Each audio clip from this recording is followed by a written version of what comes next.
Selamat pagi adik-adik. Sebelum kita memulai video pada hari ini, kita mulai dengan doa dulu ya. Oke, adik-adik kita sikap doa yang baik, tangannya dilipat, kita hening sejenak. Silakan untuk kakak Billy untuk memimpin doa ya. Jadi, mari kita berdoa. Dalam nama Bapa dan Putra dan Roh Kudus. Amin. Selamat pagi Tuhan Yesus. Terima kasih Engkau sudah membiarkan kita bisa mengikuti sekolah minggu biar ini. Tuhan, tolong bantulah kita agar kita bisa dapat pelajaran dengan firman yang akan diberikan nanti, dan juga buat depannya Tuhan tolong bantu biar pandemi COVID ini bisa selesai, bawa kesehatan buat keluarga kita dan buat kita sendiri. Doa yang kami sembunyikan kami kepadamu, demi Kristus Tuhan pengacara kami. Amin. Dalam nama Bapa dan Putra dan Roh Kudus. Amin. Oke, kita mulai lagu pertama ya. Sebelum itu kita panggil kakak satu lagi. 1, 2, 3. Kayani.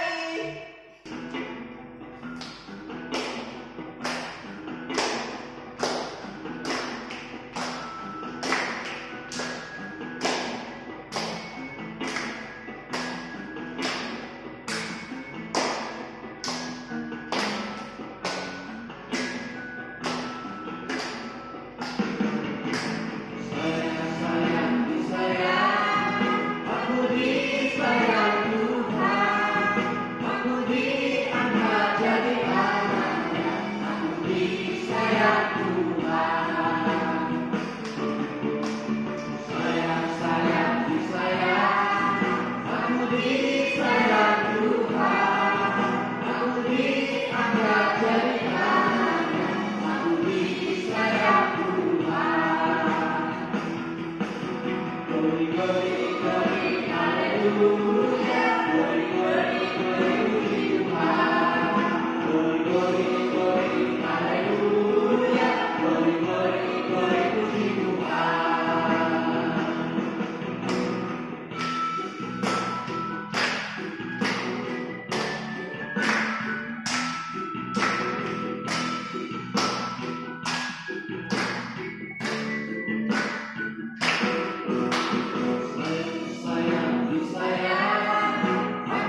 Hai adik-adik, sudah siap baca firman belum?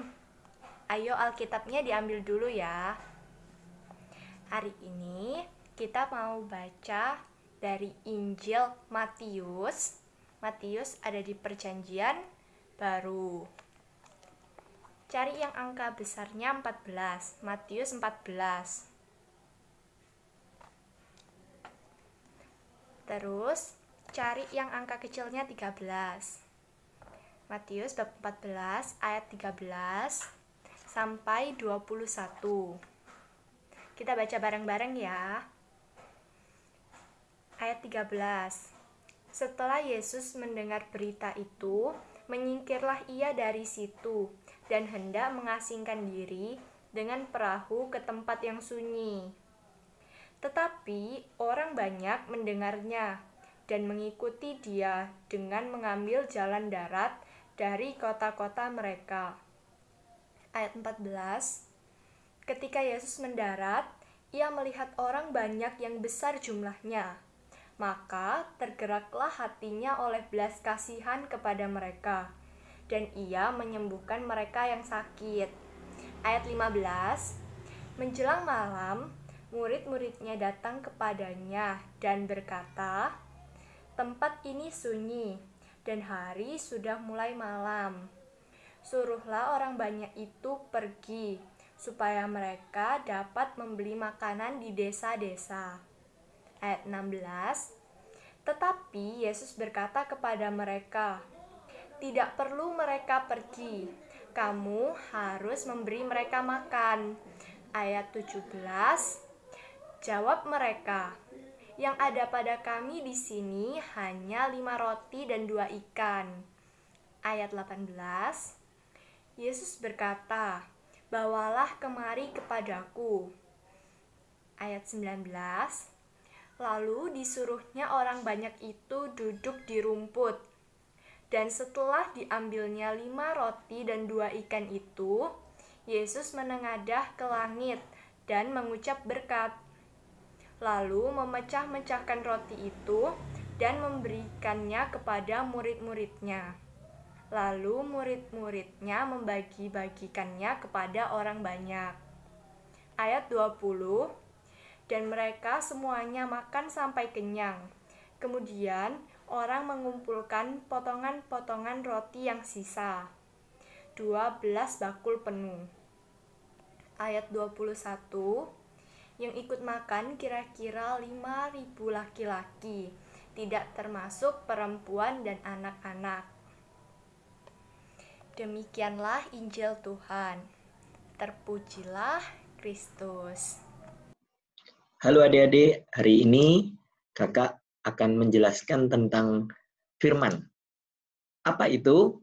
Firman-nya hari ini berbicara tentang seorang anak yang memberikan makanannya, ya, atau katakanlah memberikan apa yang ia miliki kepada Tuhan Yesus, atau mempersembahkan apa yang ia miliki kepada Tuhan Yesus. Ada seorang anak yang mempunyai 5 roti dan 2 ikan dikisahkan, dan anak ini memberikannya kepada Yesus. Lalu Yesus mengatakan, "Bawa ke sini." Nah, ada satu yang menarik, adik-adik, bahwa kita diajak dan diminta oleh Tuhan untuk mau berbagi, untuk mau memberikan apa yang kita miliki untuk orang lain. Di sini dikatakan Tuhan Yesus menggunakan makan siang anak ini untuk memberi makan ribuan orang. Mungkin bagi kita sesuatu yang tidak mungkin terjadi, ya. Bagaimana mungkin 5 roti dan 2 ikan digunakan untuk memberi makan 5.000 orang? Tidak mungkin terjadi, tetapi mungkin terjadi bila mana itu adalah kehendak Tuhan. Dan Tuhan menggunakan kita, Tuhan mau memakai kita untuk kebaikan bagi sesama, untuk memberikan kebaikan, membagikan kebaikan kepada sesama. Adik-adik, hari ini kita diajak Tuhan untuk mau berbagi. Yesus Kristus mengajak kita, memberikan invitation kepada kita, memberikan undangan kepada kita, dan mengatakan, "Bawalah ini kepadaku." Dan bila mana kita mau membawa apa yang kita miliki kepada Tuhan Yesus, di hadapan Tuhan Yesus, maka Tuhan Yesus akan menyempurnakan apa yang kita miliki, memastikan apa yang kita berikan tadi berkali-kali lipat, berpuluh-puluh kali lipat. Ya, apa yang kita berikan, mungkin kita cuma memberikan 5 roti dan 2 ikan di dalam kisah ini, tapi Yesus menunjukkan bahwa 7 tadi, 7, 5 tambah 2, 7, bisa memberi makan 5.000 orang. Ya, matematika tidak bisa menghitung 5 tambah 2 jadinya 5.000. Nah, nggak bisa ya. 5 kali 2 10 ya, tapi Yesus menjadikannya 5.000. Berapa kali lipat? Banyak ya. Hampir 1.000 kali lipat lebih banyak daripada apa yang kita miliki. Jadi, percayalah adik-adik bahwa apa yang kita miliki meskipun itu sedikit, tetapi Tuhan Yesus akan bisa memakainya, menggunakannya dan membuatnya berkali-kali lipat. Jangan takut untuk memberi, berilah bila adik-adik berkelimpahan, bila adik-adik memiliki sesuatu yang lebih, cobalah punya hati untuk memberi. Yesus mengajak kita untuk bring it to me, bawalah itu kepadaku. Maka apa yang terjadi? Yang terjadi adalah apa yang kita tunjukkan, apa yang kita berikan akan dibuatnya berkali-kali lipat. Di sini Yesus mengatakan sendiri bahwa apapun yang kita perbuat itu haruslah berasal dari hati kita. Yesus mengubahnya.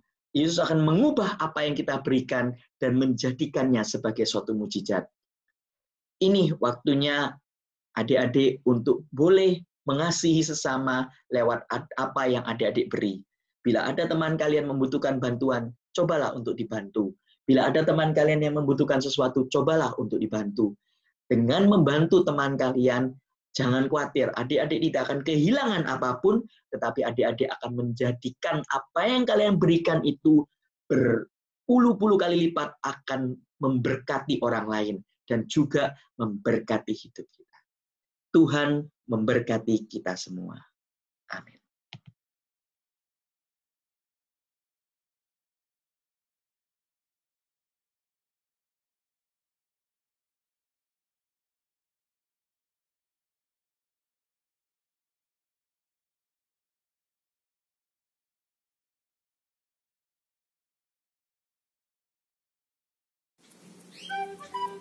Selamat pagi adik-adik.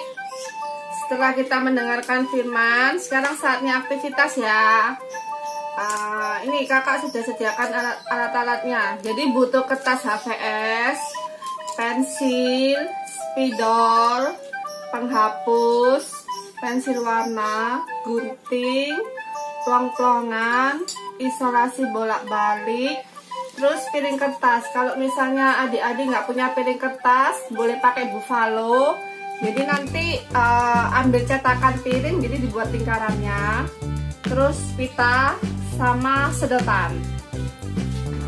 Sekarang kita mulai menggambar dulu ya, karena temanya 5 roti 2 ikan. Jadi sekarang kita mau gambar ikan, roti sama Tuhan Yesusnya. Pertama-tama kita gambar dulu pakai pensil seperti ini ya adik-adik ya, seperti yang kakak gambar. Setelah semuanya sudah digambar, kemudian ditebalin dengan spidol. Jadi begini, dibuat seperti ini. Kita gambar ikannya dulu ya adik-adik.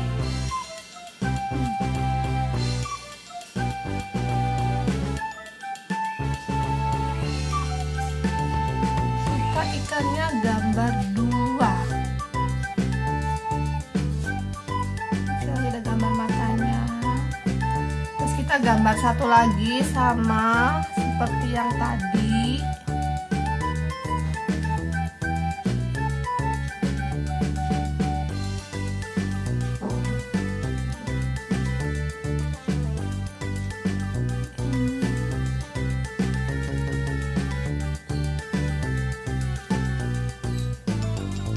Setelah selesai gambar ikannya, sekarang kita gambar roti. Kita gambar 5 buah ya adik-adik rotinya. Seperti ini, jadi dibuat seperti ini dulu.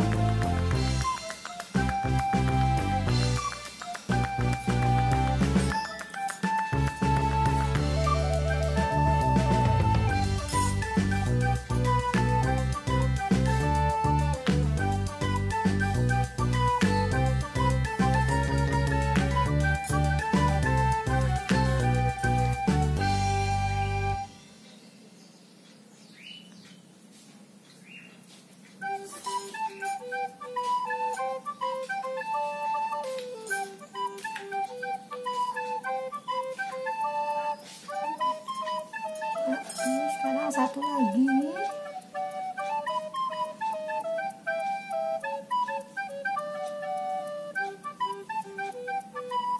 Oke, sudah 5 roti kan? Sekarang yang terakhir kita gambar Tuhan Yesusnya.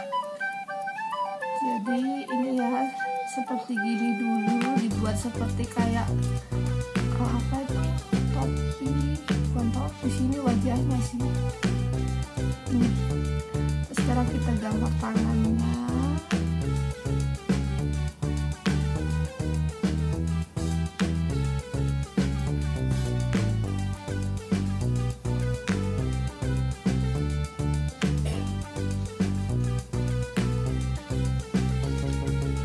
Sekarang tangan satunya.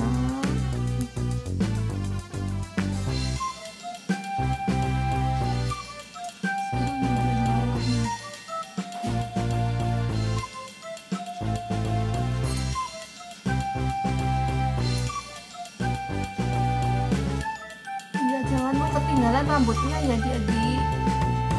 Harusnya rambutnya di awal, kakak kelupaan. Terus setelah itu matanya. Nah, sudah kan? 2 ikan, 5 roti sama 1 Tuhan Yesus. Setelah itu nih, gambarnya seperti ini ya adik-adik. Oke, setelah selesai ditebali dengan spidol, sekarang saatnya kita warnain. Ini warnanya terserah adik-adik ya. Adik-adik boleh kreasi sendiri mau warna apa. Kesukaannya adik-adik. Ini kakak warnain gambar ikannya warna biru.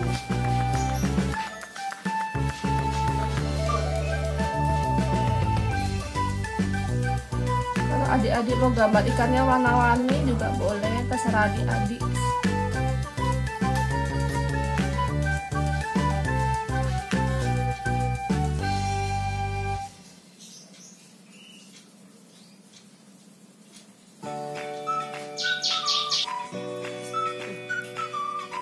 Oke, nih ya, kakak udah warnain semua, tapi sekali lagi adik-adik boleh berkreasi sendiri dengan warnanya.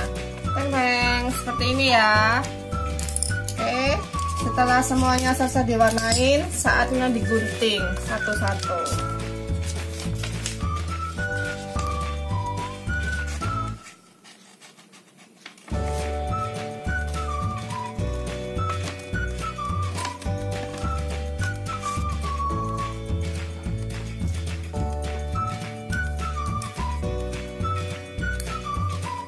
Oke ya, ini udah kakak gunting semua. Nih, semuanya udah. Sekarang kita kasih sedotan. Diukur dulu sesuai ininya ya adik-adik.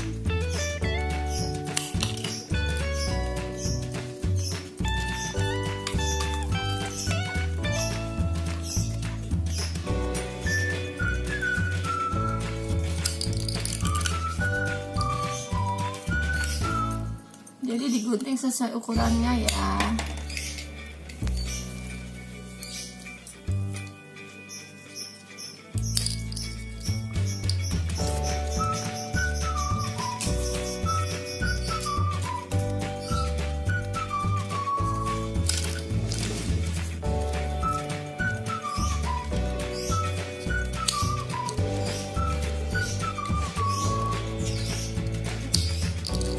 Setelah semuanya digunting, sekarang kita kasih isolasi bolak-balik di kedua sisinya.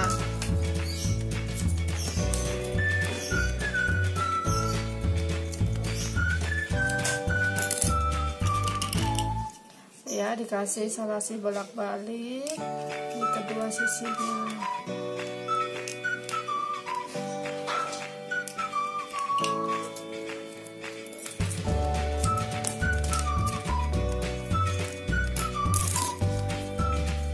Semuanya dikasih ya.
terus sekarang kita tempelkan dulu, dibuka satu dulu ya, kita tempelkan satu-satu. Dibuka satu-satu.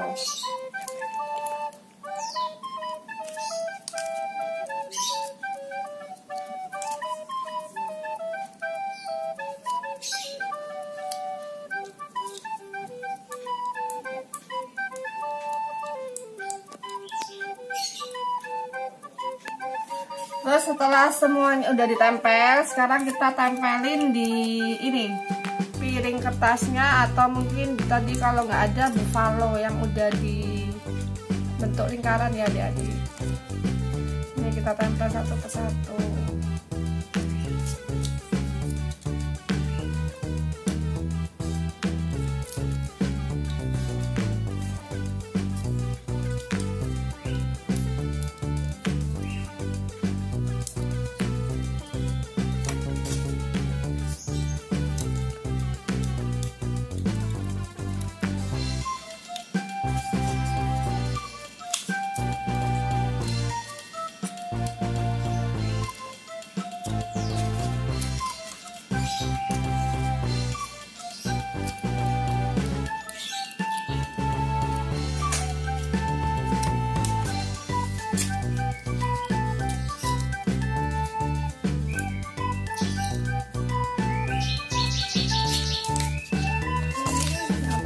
Tuhan Yesusnya.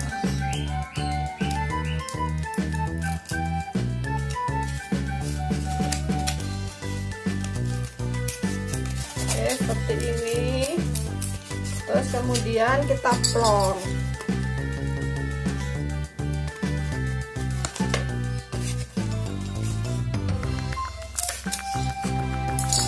Kita ukur talinya.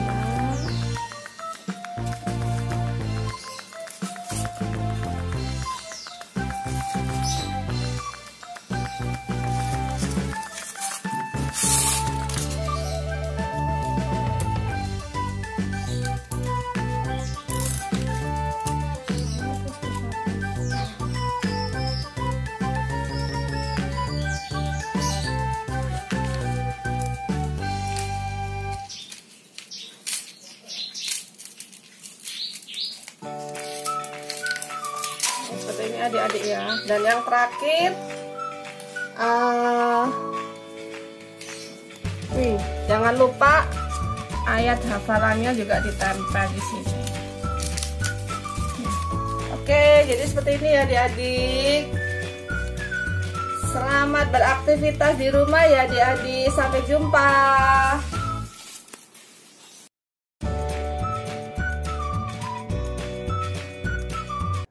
Selamat pagi adik-adik, ketemu lagi sama Kak Amel. Nah, hari ini Kak Amel itu mau jelasin ke adik-adik tentang satu santo. Kalau kemarin kan adik-adik udah denger cerita 3 santo ya, Santo Antonius Padua, Santa Bernadette Sobiru, sama Santo Carolus Borromeus. Kali ini kakak mau cerita tentang Santo Dominikus. Kebetulan ini juga wilayahnya kakak, karena kakak juga wilayah Dominikus. Jadi Santo Dominikus ini terkenal adik-adik. Terkenalnya kenapa kak?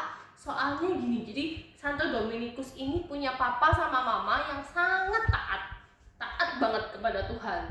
Jadi seorang Katolik yang sejati, dan tinggalnya itu di Calaruega, Spanyol. Nah, susah memang ya nama tempatnya, tapi nama tempatnya itu Calaruega kalau kakak nggak salah nyebutin ya.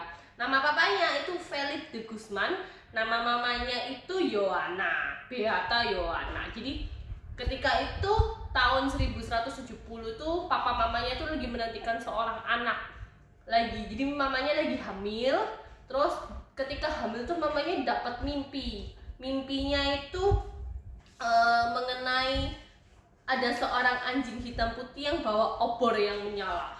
Terus kan tanya kan sama salah seorang yang ya anggap aja tanya sama Romo di sana, apa arti mimpinya. Terus Romonya tuh bilang begini, bahwa ibunya ini akan melahirkan seorang anak yang punya dedikasi tinggi terhadap Tuhan.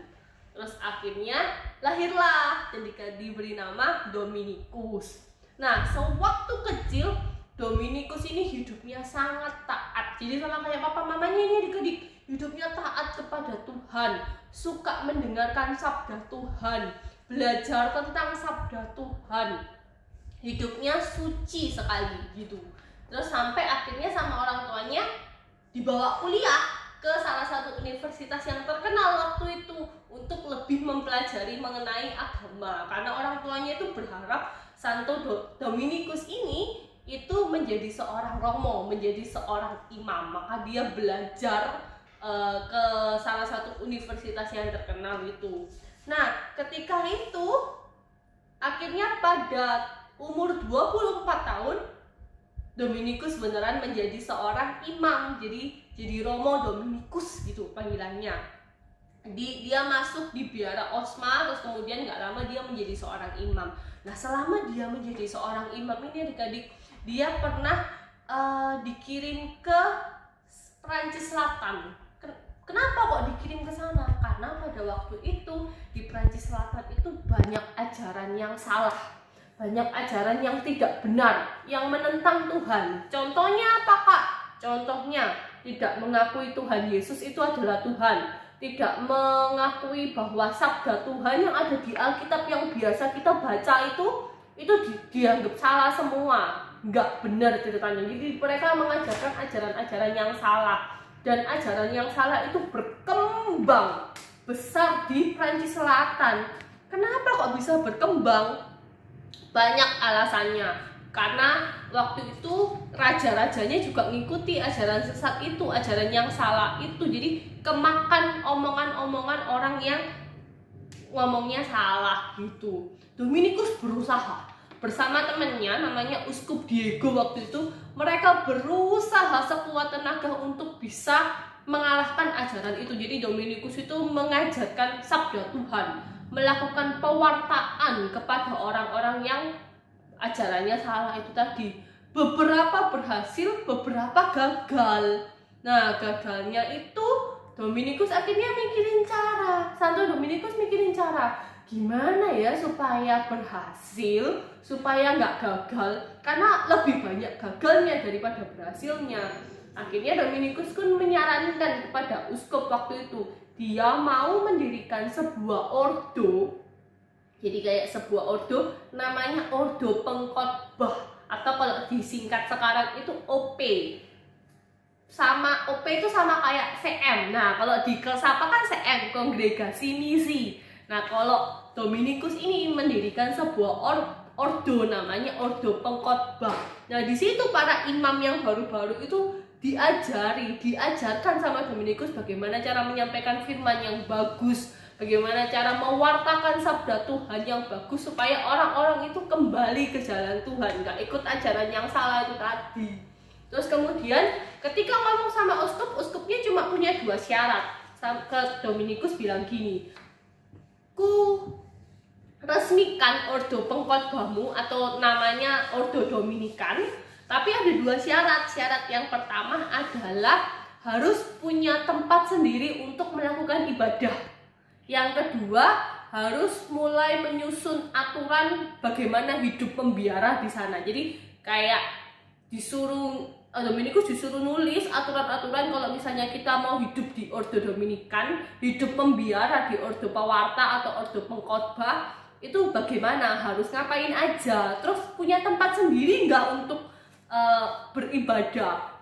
Nggak lama Dominikus bisa menyelesaikan 2 syarat dari uskup itu. Terus kemudian pada tahun 1206 itu akhirnya pada tahun 1214 akhirnya Ordo Pengkhotbah pun didirikan gitu. Terus kemudian mereka terus berusaha, Dominikus terus berusaha untuk supaya imam-imam yang baru itu bisa jadi pewarta yang baik, terus berusaha supaya ajaran sesatnya itu bisa dikalahkan sama ajarannya Tuhan Yesus. Dan akhirnya emang benar gitu loh, memang Dominikus ini direstui sama Tuhan untuk bisa mendirikan ordo pewarta, karena Dominikus ini pernah mimpi didatangi Petrus sama Paulus, Santo Petrus sama Santo Paulus, dan Santo Petrus sama Santo Paulus itu berkata begini, Pergilah dan wartakanlah Injil karena engkau telah ditentukan Allah untuk misi pelayanan itu. Jadi Tuhan Allah Bapa itu sangat menyertai Dominikus untuk bisa jadi seorang pewarta, untuk bisa menjadi seorang pengkhotbah, untuk bisa memberitakan seluruh kebenaran Tuhan ke orang banyak di Spanyol dan di Perancis. Maka sampai sekarang bertahan adik-adik, Ordo Dominikan atau Ordo Pengkhotbah sampai sekarang itu masih ada bahkan di Surabaya juga ada. Kalau di Sapa Misi CN, kalau di Surabaya itu setahu kakak gereja Redemptor Mundi yang ada di Surabaya Barat itu masuk di Ordo Pengkhotbah atau Ordo Dominikan. Jadi karyanya Dominikus itu masih ada sampai sekarang. Jadi yang bisa adik-adik pelajari dari Dominikus sendiri adalah yang pertama, jangan pernah berhenti baca firman Tuhan. Kenapa? Karena firman Tuhan itu bisa menjawab semua keresahannya adik-adik, kegelisahannya adik-adik. Jadi kalau misalnya adik-adik punya masalah atau apa, baca firman Tuhan. Di situ ada jawabannya. Semua perkataan Tuhan itu pasti benar, nggak ada yang salah. Dan jangan lupa berdoa juga kayak Santo Dominikus. Santo Dominikus ini nggak henti-henti berdoa, nggak henti-henti belajar firman Tuhan, nggak berhenti-berhenti untuk bisa mewartakan firman Tuhan ke orang lain. Nah, adik-adik juga harus kayak gitu, belajar firman Tuhan, baca firman Tuhan, mewartakan ke teman-teman atau keluarga di rumah. Mewartakan itu nggak harus kayak mama, dek, sini duduk, aku mau cerita firman Tuhan tuh gini-gini, nggak harus kayak gitu. Tapi firman Tuhan itu bisa diwartakan dari perkataannya adik-adik, dari perbuatannya adik-adik. Kalau perkataan sama perbuatannya adik-adik memancarkan kasih, itu berarti adik-adik sudah mewartakan firman Tuhan, gitu ya. Jadi jangan mau kalah sama Santo Dominikus yang terus berjuang untuk bisa mewartakan firman Tuhan. Adik-adik juga harus bisa. Jadi jangan lupa ya, Santo Dominikus itu contoh yang baik supaya adik-adik bisa mewartakan firman Tuhan. Sekian dulu dari kakak. Minggu depan pasti ada kakak lain yang akan menceritakan tentang Santo lagi. Santo siapa? Jangan lupa tonton minggu depan. Dadah. Kita selesai melakukan aktivitas, kita biar online-nya udah mau selesai. Sebelumnya kita mau doa ya. Kita adik-adik siapkan hati dulu. Sekarang kita mulai untuk berdoa. Dalam nama Bapa dan Putra dan Roh Kudus. Amin.